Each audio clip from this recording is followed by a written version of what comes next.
Now, what you're about to listen to is a self-confession of a northerner who has been spreading misinformation, hatred, tribalism online against the Igbos. He has been misinformed, indoctrinated to hate those that did no wrong to him. This man, like many others out there, are being sponsored by his politicians to ensure that disunity among citizens continue. While the citizens are hating and fighting against each other, the politicians plunder and go scot-free. Take a listen. I will see you at the end of the video. I'm the only one that have seen what I have seen. These people, when I was doing something that was wrong based on their influence, they were all happy. Kai magana da Hausa don Allah. Okay. Ka gani lokacin da ina saka abin da ba daidai ba, kowa dukansu ba wanda ya taba ce mun ina saka abu ba daidai ba, abubuwan da nake ba daidai nake yi ba. Amma saboda na gano gaskiya, na gano kan cewa yaudaran mu ake yi, an yaudare mu da muslim ticket, kuma an zo gashi talakawa yanzu kowa yana shan wahala, rayuwa ta yi tsada komai. So mutane sun gano gaskiya kuma shikenan sun zo suna threatening dina. I have to stop the account, I have to take the account down, or I should stop doing what I'm doing. So ba mu abin da ya kara wannan, abin da ya jawo suka yi wannan ne aka suspend the account ya da akwai wani translation na manganu Peter Obi da na sassaka. So wannan abun ya jawo, many of them kept coming to my DM. Ka ba mu English. So many of them kept coming to my DM asking me, why will I be spreading the words of Peter Obi in the language of people are understanding? They're like, this is something that will bring him so more massive supporters and people understand he had good intention for not. So they say, like, this is politics. You people elected you based on ethnic and religious lines, and you have failed. So now that people are realizing their mistake, why are you just attacking people, saying they should stop? Like, I just didn't understand. So I never knew they had a plan of coordinating and reporting my account to be suspended. Me, it's only me and see what I've seen. These people, they are well prepared. They don't want because they no longer hold the stand the truth coming out, because they see people are understanding all the wrong information and misinformation they kept spreading. So, and today I opened almost 3 accounts. Out of them have been suspended. I just don't understand why. Like, I will not back down. If this Twitter will not, I will change platform. I will go somewhere. This message, the wrong thing that I have done, I must clean it. I was used, so I will have to clean this. This is on me. I have done things that is wrong, and this is the time we do the right thing. The right thing is to tell our people truth. We can't continue this way. We can't continue seeing our people collecting spaghetti and voting for a candidate. We can't. If anybody should vote, then it should be based on competence, what someone has. But our people went and voted for someone who had no plan for another Nigeria, which is very sad. No plan. If you ask, let him come now and tell us he didn't say he had any plan now for another Nigeria. It was all because he is Muslim. We should vote for him because he is Muslim, which is very wrong. And I'm glad we are now understanding what we did was very wrong. And I think it is not late that we correct the mistake we have done. But this is just a lesson that everybody is getting. So that's it. Bad governance doesn't discriminate. It is just like a stray bullet. It can hit you whether you are part of it, you have contributed to the bad of governance, by collecting spaghetti and voting for a certain candidate or not. So I'm just glad that I realized what I did was bad. And nobody can now stop me.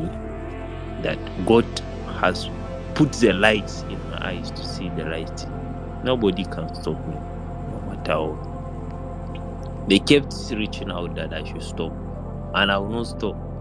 If this platform will not do, we'll change to another platform. We'll go Facebook, Instagram, or whatsoever. We'll change to somewhere. Right. But we will not be intimidated. This is what long years of misinformation and indoctrination can cause. This man here has realized that Peter Obi is the only politician that has the interest of the people at heart. He has realized that they are the ones that suffer more on bad governance. Bad governance does not know any tribe, doesn't know any religion, it doesn't know any ethnicity. So he has decided to retrace his step and start calling for the unity between all tribes, especially the Igbos and the Hausas. Of course, you've known that there's been bad blood between these two tribes. We'll talk about it later. He realized that they voted for Tinubu because he's a Muslim, not because he can fix the country or because he made any reasonable promise. His Twitter account was severely attacked by those who don't want to hear the truth, and it was suspended. But you know, sometimes I try to enter into the mind of the average Nigerians and understand their thinking process. The happening in Nigeria is beyond comprehension.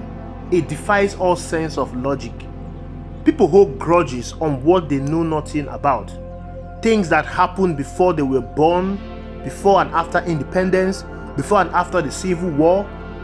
Things that they were wrongly indoctrinated into.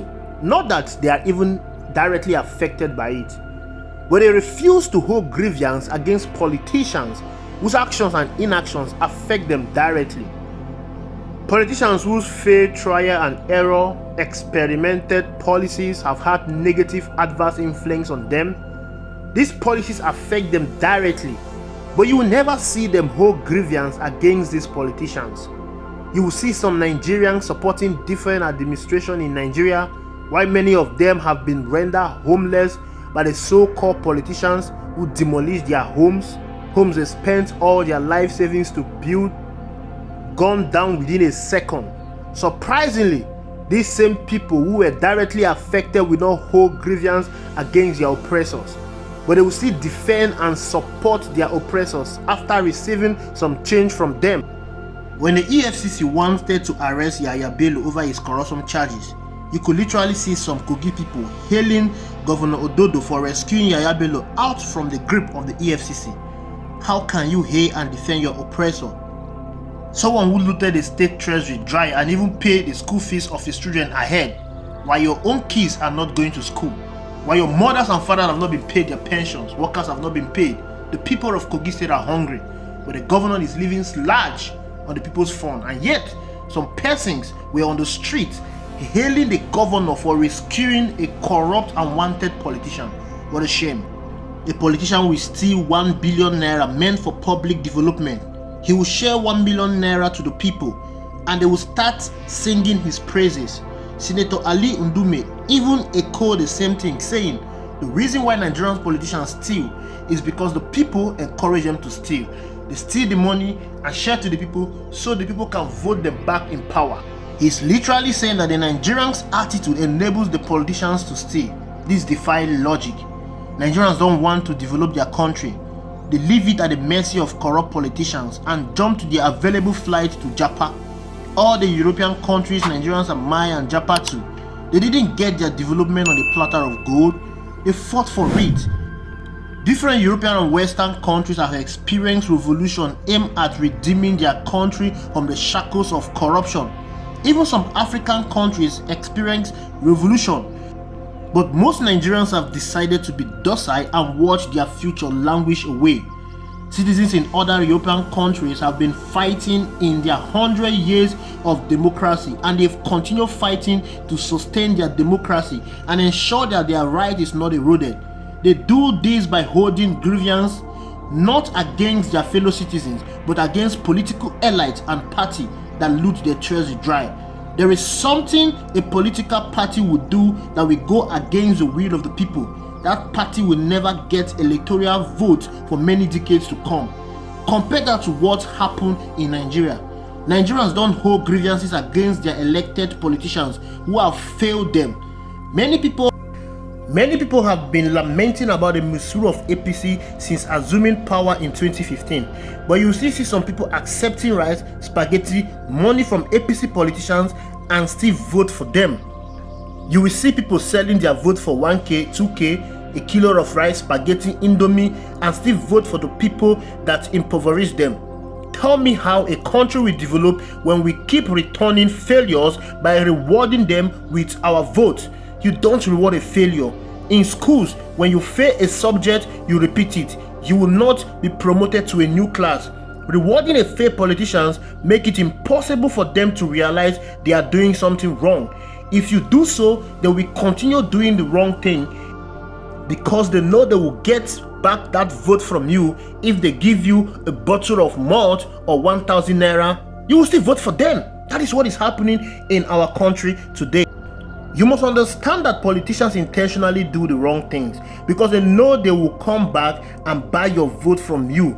The day Nigerians will stop accepting gifts to vote for politicians and start holding grudges against failed politicians and political parties, that is the day Nigeria will change. That is the day politicians will learn to work to change the life of their citizens.